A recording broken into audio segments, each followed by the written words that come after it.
The Gratiot Drive-In Theater was opened April 30th, 1948.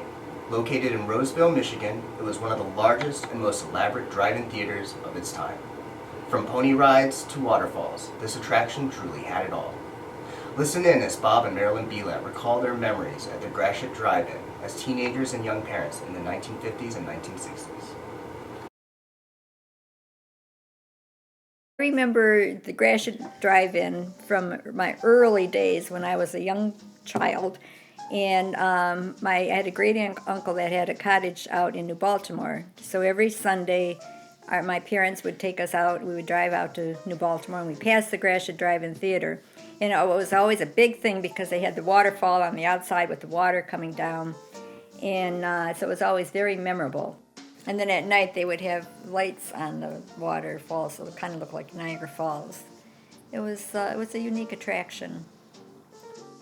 And my parents never really took us to the drive-in movie, but as I got older in high school and started dating, then we would go to the drive-in.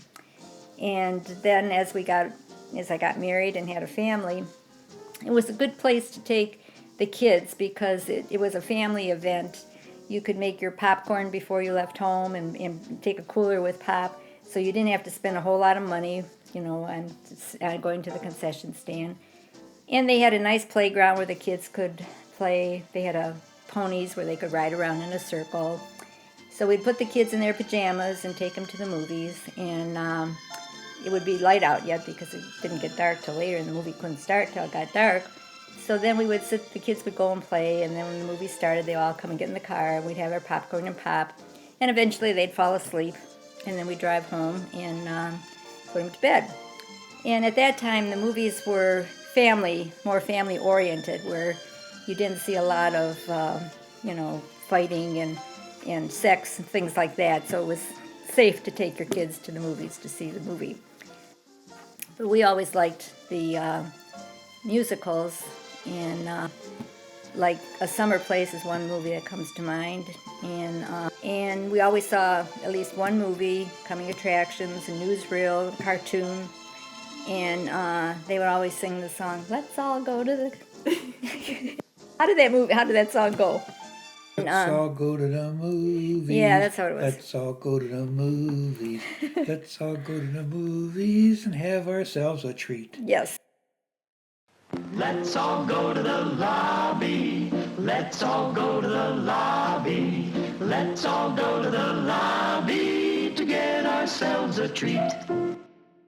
Because as I said, we were a young family, and it was a inexpensive way of having an evening out. We'd make our popcorn at home and bring a cooler with pop and go to the movies. And you always had the speaker. You would attach it to your window, and then in the winter they'd have heaters where you could attach it to the window also.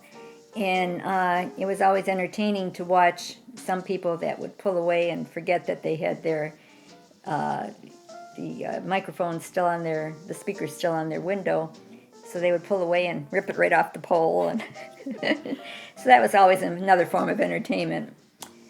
So it was, but like I said, in those days the movies were enjoyable. They were happy. You came out of the movie and you felt happy. You didn't feel sad or depressed. And now that when you look back at them, I mean, some of them are really where you could see, the sound, the effects and everything, where it's so fake. At that time, they looked wonderful to us, but now it's much different. It is funny though, like now a couple of times, like when you watch even a movie on TV that was, back then, and you see, oh my gosh, how fake that is, like they'll be driving down the street and you can tell, there's this, they have scenes going by and everything, but it's just, a painting or something. It's not real. And at that time, we believed everything we saw, it was real. The Gratiot Drive-In held 1,000 cars. Not saying that there was 1,000 cars every night, but there was a good number of cars. But yet they had traffic control, so they could control the traffic on Gratiot, so that they moved the cars out of the drive-in pretty quick. It was pretty well organized. I did hear stories of where, especially when, at one point though, they used to charge by the person, but in the beginning they charged by the car. when they charged by the car, it was okay, but when they charged by the person, you would have two people or one person drive in, and there'd be two in the trunk, and then they'd get inside and open up the trunk, and they'd get out and watch the movie. So what they did to do that is every car that went through had to open up their trunk and show if there was anybody in the trunk. It would be, several cars would come, and they'd all meet up there, and then, just move around from car to car, and it was also a lot of young couples went there to make out. And one of the hard things was, I remember double dating with two couples. We'd go to the movies, Well, you just have the car, but then That was before she knew me. then there'd be two people sitting in front, so you'd have to, maneuver so you could see through the windshield, when there's people sitting in front of you. And our most memorable trip at the drive-in, at the Gratiot drive-in, was one day when we got ready to watch the movie, and all of a sudden they had a fire it was in the projection room. No. No, it was on top of Of the that. It screen. was on top of that steeple where the water came out of. It was one of the power transformers that So- caught fire. So we had to all leave. We couldn't. And they gave us rain check tickets for Yeah. them to come back and see another movie. Was actually the day that the Tigers won the World Series in 1984.